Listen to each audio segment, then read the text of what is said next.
Out yesterday, December 26th, around 4 o'clock in the afternoon, we received a call of a possible abduction from the area of North Keith Street and Avery Street. Ring video was captured from a residence there showing a black male grabbing a black female and dragging her from that location into a vehicle, at which time we believe we had an abduction. We began our investigation, later determined that it was not an abduction at all. It was a domestic disturbance between a boyfriend and a girlfriend. And we were able to, they saw the news coverage that you guys put out yesterday, and they called in and said, look, this is not what it is. We're going to come in and talk to you. The victim came in, the female, and talked to us. She was very uncooperative, very hostile to deal with, didn't want nothing to do with us. Just wanted to let us know that she was okay, which is great, and that she didn't want to do anything further with that.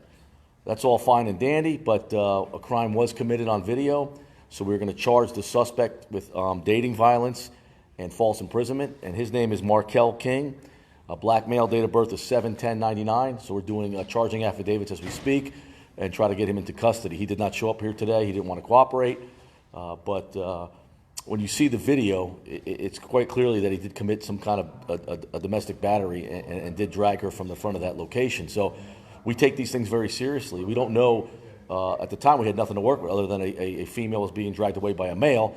And at the time, you have to, react and treat it as if it is an act of abduction. A lot of man hours and time was put into this. A lot of taxpayers' money was spent on this. But you have to take those steps just to make sure it's not an abduction. Thank God it wasn't. It's unfortunate that there was a domestic disturbance in which a female was struck. She's being uncooperative. But like I said earlier, it doesn't matter. We're going to charge the suspect with, like I said, domestic dating violence and also with false imprisonment, which one of them is a felony. And we'll proceed to look for him, hunt him down, take him into custody, and move on from there. So I'll open up to any questions at this point in time. So every day you have like 5, 6, 7 camera angles. I mean, that video was crucial in this? Yeah, absolutely, absolutely. Ring cameras, any kind of technology that can help us out is great. Had we known who the suspect and the victim were at that time, we probably would have been able to treat it a little bit differently as far as not an abduction, knowing if there was some background information there to help us out. At the time, we didn't know what we had. So.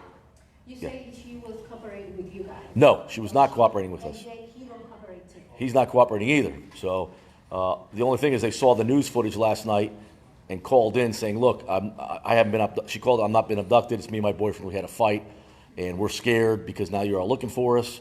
Well, she just come in and talk to us, which she did. And we went from there, and we're going to charge the boyfriend. She doesn't want to prosecute. She doesn't want to do anything. It could be, number one, she's in fear, or she just does not want to cooperate. It doesn't matter. We have evidence to show that a crime was committed. And we're going to go after the suspect, and we're going to hunt him down, and we're going to take him into custody. Now, we're both, was the female minor? Was she a minor? No, she was 18 years old. I can't say her name because she's a victim of a crime. We've seen so many cases of domestic violence where, sadly, Yeah. like the women in the cases basically end up like being killed by the guy. Well, it could happen. It could happen. It could happen. But in this case, since they're not cooperating with you, that means that probably they don't even want to. She doesn't even want to press charges probably against him. But if it wasn't for this guy that has this many cameras in his house and that he could make the 911 call, if it wasn't for him, then we don't even know. Absolutely. About this case. And you brought up some good points. Domestic violence is definitely a serious crime. We take it serious here in Daytona Beach.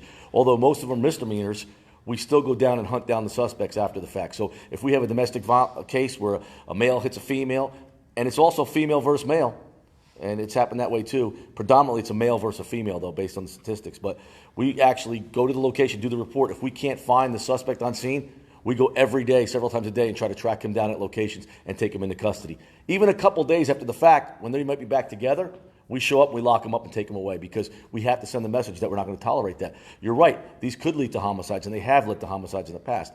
Domestic violence is a very serious crime.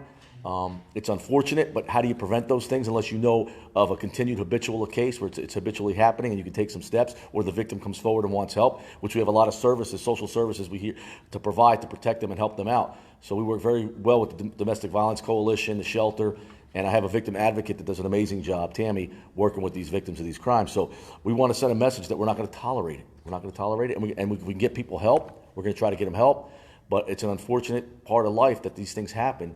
And, I don't know. You're still looking for that vehicle, right? Is that? No, the vehicle was recovered. It was her grandmother's, the victim's grandmother's vehicle. So how do you put out information to try to find this person? Do you have anything more to the public? Or? This Daytona Beach, somebody's going to give them up or we'll find them. We're good at hunting people down and locking them up. That's what we do. So I'm not afraid. They never leave. You know, they always stay in Daytona or they cry mama. It's amazing. Most of the bad guys we chase, the first thing they're saying when they're running is, mama, mama. I don't know. I don't get it. Do you know this person? Have you been in contact with them? No, I don't know him, but we're going to get to know him soon. Do they live here or around? Yes, he does. What was the fight over, did she say? She was uncooperative. We were inconveniencing her, it seemed like. Do you plan to charge them for the man hours that you put in? Nah, you can't really charge them because at the time we didn't know what we had. So you always ramp it up with your investigation. You can always scale it back down. And on something like this, an abduction, it's a very serious, a possible kidnapping. You have to, put everything out there and try to find out what went on. So it's a shame that the taxpayers had to pay for this. But at the end of the day, a crime was committed, and we have a suspect. And regardless of what she says, the video evidence doesn't lie, and hopefully we'll be able to get him into custody very soon and go from there through the legal system. Without that video evidence, would there be any charges in this case? Probably not if we didn't see it. It's basically his word against her word, and if she's not cooperating, what are you going to go on? But unless we have witnesses, which we did, and we have video. So just because she doesn't want to prosecute really doesn't mean anything. He's still going to get charged, and we have a pretty good case on him. You guys have identified this male? Yes. He has like criminal past? I don't know his criminal history. He's 23 years old. I just gave you his name, and I can give it to you again. Marquell King, 7'10" of 99. So I don't know. I don't know his criminal history.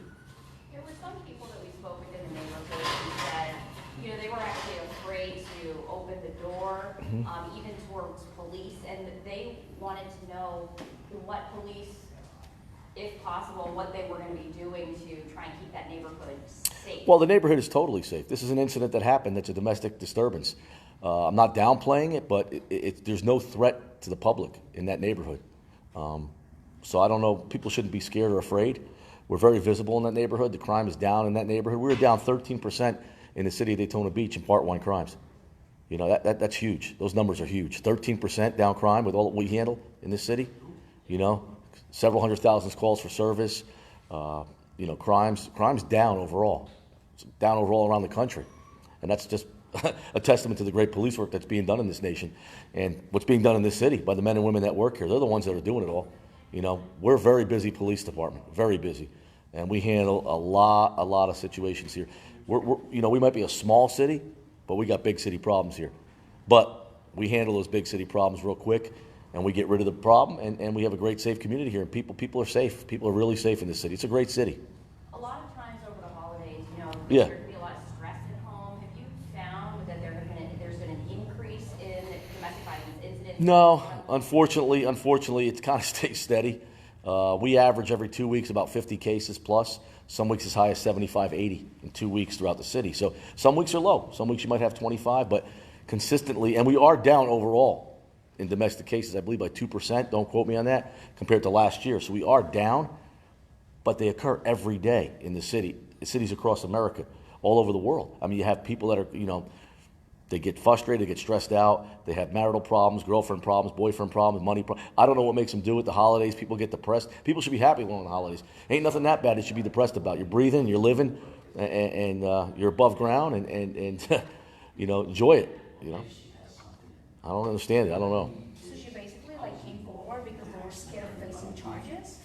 They came forward because she saw that we were looking for them, and the video was out in the news, and I think she said, "Oh my God, this is not what it is," and they called in. So it just goes to show the power of video, and when you have these type of systems, surveillance systems on your property, they can help the police. And it just goes to show the relationship we have with our community, the positive relationship we have through all our community engagement efforts, that citizens are helping us solve crimes by turning in video, and they're not afraid of because they know we're here to help them out. We're going to look out for them. So that's huge. That's huge. That's the even bigger picture here. When you have community working with the police, that's how you're going to solve crime, and that's how you're going to make a better place for people to live and play. So that's just one success story right there by getting that video. But what Good, about Lauren. this man, though? Because Hang on, you asked 5 questions. Good, Lauren. Okay, so she came in, she's uncooperative, doesn't want to go with Yeah. charges. Did you ask her then why she go over to the neighbor's house in the first place asking for help? It doesn't work like that. They don't care. When they get into that, these victims get in this mindset, it's not much talking you can do to them. It's more them yelling and screaming at you, and we're the problem. So it doesn't matter. We can chew the fat out of it. We got a crime. We got a battery. She wasn't abducted. We got charges. He's done. and he'll have to face the criminal justice system, and they'll do what they want to do with him at that point in time, but he's going to be held accountable for putting his hands on her. Yes, ma'am. I mean, what about this guy, the neighbor, because he has talked to all of us, he's gonna be in the news and all the stations. They don't wanna, they definitely don't wanna face any charges. What if they go after him? Are you guys gonna put more patrol in the area? Who's going to go after him? What are you talking about? Maybe, we don't know. The defendant going after Yeah. the homeowner. Well, if he tries that, he's going to be in trouble because we will take care of him. Trust me. This is not more than a coward that hits women, and there's more of us than him. So if he comes down here and starts any trouble, we'll snatch him up again and remove him from the streets. I'm not worried about that. I'm not worried about that at all. And we have response times in these neighborhoods down to 30 seconds. So people see something, call us, help us. We're going to be there. This guy likes to hit women. I don't think he's going to want to mess with some people he doesn't even know and unknown. If he comes to their house and starts some problems, you come to my house and start problems, I know what you're going to get. So trust me, you ain't going to like it either. Thank you. All right. Thank you. Thank you, Chief.